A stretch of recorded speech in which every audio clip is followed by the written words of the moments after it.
Uyg'ur elida 2017-yili cho'ng tutqun boshlanishdan oldikenda chet elga chiqib kelganlar alohida tekshirish va tutqun obyekti bo'lgan. Ma'lum bo'lishicha, o'tgan yildan boshlab Xitoy o'lkalarida o'qiyotgan Uyg'ur o'quvchilar bo'libmi ta'til qilib kelganlar nuqtaliq tekshirish obyekti bo'lgan va azroqli gumon qo'zg'alganlar tutib tekshirilgan. Amerikada yashayotgan injener Kevsar Whitening Twitterda inkos qilishicha, uning Xina o'lkasining Shanshu sanoat institutida o'qiyotgan 19 yoshli singlisi Kamila Vayet o'tgan yil 12 oyning 5-ida qishliq ta'til qilib yurtga qaytganda tutqun qilingan. My name is Kevsar Wayet. I'm Uyghur and working as an engineer in the United States. Today, unfortunately, I'm here to share another sad news with you. My 19-year-old sister, Kamila Wayet, has been detained last month on December 12th.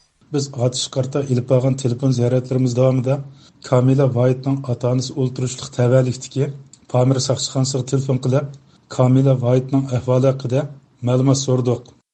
Andan bu nimadan bu Xibeyda o'qib kelgan bu Kamila Vayet deb bir qiz bor ekan. Bu shuningki bizga bir inkos keldi-chi, bu atishga yurtga qaytgan, hozir aloqa qilinmayaptimizda. Bu Kamila Vayet qaysi tavallikning odimi, qaysi kentidan? Kimlik nomeri bormi? Nima nomeri? Kimlik nomeri ya kimlik nomeri yo'q. Ya kimlik nomeri yo'q. Kamila Vayet dadasining ismi Vayet Ömer ekan. Topolmayapsizlar. Ya ama xilip meşhur tonilgan bir ailesi bular. Bir aksi Kevsar Vayet deb Amerikada o'qiydi. Dadasining ismi Vayet Ömer, apis o'qituvchi. Esingizga keldimi Mishloq birodar? Ya madem anlatmak keldi. Bu ishkirda o'qib, Xibey universitetiga kelib tutilgan, so'roq qilingan sizdan saçqandı biraz yo'qmi bu yaqin vaqtida? Ya madem so'roq shundami? Telefonimizni qabul qilgan mazkur saqchixona siyosiy yetakchisining bayon qilishicha, bu saqchixonaning boshqarish tavallikida Xitoy o'lkalarida o'qiyotgan va ta'til qilib kelgan 30 atrofida o'quvchi bor bo'lib, bulardan 2 nafari tutqun qilingan. Sizning shu Pamir saqchixona tavallikida ishkirda o'qib kelgan, ta'til qilib kelgan bolalarning soni qanchalik? Qanchalik bola bor? Taxminan bir 20-30 bor. Yaqinda qaytib kelganlar bormi? Qanchasi qaytib keldi? Yaqinda qaytib kelganlarmi bor. Qaytib kelganlar işte bir ikkisi hozir tutib turilib tekshirilyapti. Navbat tutib tekshirilayotgan bu ikki o'quvchidan birisining ismi Tursunjon Nasrdan. Ama hozir tutib turilayotgan uchi kimlar? Emas, biri men xizmat xotiramda nima ishxona qo'yib ketganman. Shu ikkisi hozir tutib turilib tekshirilyapti. Nasib nima? Hozir men bu yarısı emasmi? Yo'q, men yerlik emas. Xotirasiz qolliqdi bu. Demak, siz hozir bu ikki kishining ismini bilsiz, xotiringizda bor, ama hozir yaningizda yo'q. Shundaqmi? Ama bilasiz o'sha ikki kishini. Biri ismi Tursunjon bir nimiti. Hozir tekshirilyapti. Qancha shu? Bu bola shu 20 yoshlar atrofida. Yana birisining Kamila Vayet ekanligini oshkorlagan bu xodim. Yana birisi shu. Yani biri adım tıkanmaptı. Yani birisi Kamila Vayetmi? Xinada o'qib kelgan. Shunda. Aksi Amerikada o'qiyotgan. To'g'ri. Navbatda atishda Xitoy o'lkalaridan ta'til qilib kelgan o'quvchilar va ularning oila taboatiga qarata nazoratni kuchlantirganligini eskartdi. Bu ishkirda o'qiyotgan o'quvchilarni bu qaytib kelish haqida sizlar ishlagan bir xizmat bormi yo'qmi? Qaytib kelish haqida yani qilmaymiz. Ammo shu jarayonda shart bo'lgan bor. Davlatning qonun siyosatlariga rioya qilish degan mazmunlar ustida shu kadr bolalarcha ailasiga shu pasport qalaymiqa ishlarga aralashib qolmaslik bir to'g'ri. Uni deb kelyapsizlar, shundaqmi? Qonun nizomiga bo'ysunish, qaytib kelgan topshirishgan tizim qoldirish, shunda hurmatlar to'g'risida tashviq qilib berilyapti.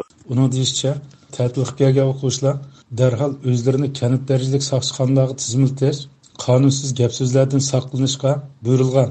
Ma'lum bo'lishicha, Kamila Vayet 12 oyning 11-kuni tutilgan. Bu Kamila Vayet qachon tutilgan? 11 ayning 11-i tutilib ketdi. 11 ayning 11-i. Siz yoki kanit saqchisi bo'lsin, aloqa qilishib qaytib kelishni tavsiya qilganmi yo o'zigidan qaytib kelganmi? Qaytib kelishda deymiz. Qaytib kelishda bu o'z ixtiyori bilan qaytib kelganmi yoki sizning ideal xizmat ishlashingiz bilan, oilasiga tarbiyalashingiz bilan qaytib kelganmi? Biz ailega davomli qarshi meyli Şinjan sırtı işkiri velikler olsun, meyli çetelik işketken azaldırımızın ailelikler olsun, davamlılık ve doğruluk teşvik kılımız. Daha şu mesela aileliklerge balan kanunu muraya kılsın, İngilizce söz erkekler bilen şoğullanmışsın degende davamlılık ailelik teşvik kılımız biz. Atışning kattayliq hizirgi bir amalliq müdürümü öz tavallikida Xitoy ülkelerinden qaytib kelgan o'quvchilar va ularning oila tobatlari qarta nazorat va tekshirishni kuchaytganligini tilga oldi. Sizning tavallikdan ishkirda o'qib qaytib kelgan bolalarning soni qancha? Ta'tilga kelgan bolalar. Aniq soni mening esimda qolmabdi. Lekin mushpar uyan bu yan nim qilinganlarniki hamda umumisa asosan uyan bu yanga chiqsa kenit onu biz xat qilish orqali anadikin payjusu uni qayga vaqtimizda ammo lekin kenitga yanılig'idan kelib kenit turishlik saqchixonaga topshirib ma avvallarni nim qilib maniki tafsili nimsini men egallab qo'ysam bo'ldi. Bunun yan deyişçe, məktəblərdə qışlıq tətil başlanğandan bu yan kənit kadrları öyməyi təkşirişib birib, ularning ishkir o'lkalarda o'qiyotgan farzandlari va yurtdan sirtqa chiqqan oila a'zolari haqida qaytadan tizimlashib bo'lgan.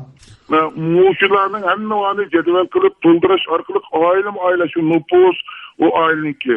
Hatta şu aile nüfusunun nerede qanday turayotganligidan tortib, urug' tuqqanlarining qayerga qandayligidan tortib aniqlash jadvallarimiz bu har bir kadrga 20-25 dan oila keltiriblik aşı boyunca aniqlab xotirda hammasi xotirga elig'liq. Bu jarayonda mazkur oilalarning atishning sirtiga chiqib ketgan a'zolarini gapsiz va ish harakatlariga mas'ul ekanligi bildirilgan. Pamir saqchixona boshlig'ining bildirishicha, ishkirdan kelgan o'quvchilar va ularning ota-onasi qarta ta'lim tarbiyada muqimlik va davlat bexatarligi asosli tim bo'lgan. Kapolatnoma yozyotamdi. Kapolatnoma yozg'ash bo'ldimi? Yozdirdi. Bu kadrlarni biz har bir kadrga 15 dan 25 shaylni har bir kadrga mas'ul qilib ordiq shu bunda. Sen mushuning butun muqimlik jihatdan tartib mas'ulda. Mas'uliyatimizni oldik kadrlar bilan. Kadrlar hamda bular bilan muqimlik to'g'risida maxsus kapolatnoma yozdi. O kapolatnoma ham shu muqimlikqa va'da berildi, shundaqmi? Va'dnoma. Shaxsan men davrlashtirdim. Har bir kadrninki mas'ul oilalarga shu kadrning asosiy ahvolini tuyretdik. Bir vaqt hisoblabdim. Masalan, bir dehqon hamda sinin yetti kadr muqimlik jihatda yetti kadrning kim o desa piston kadr dalil holat shakldan dedim. Tashviqot va nazorat xarakteridagi bu harakatning boshlanganiga 2 oy bo'lgan bo'lib, bu Atish shahri bo'yicha umumiylik ilib berilgan. Mazkur saqchixona boshlig'i oilalardan ishkirda o'qiyotgan farzandlarining mas'ul tug'dirmasligi haqida va'da olgan. Qancha vaqt bo'ldi?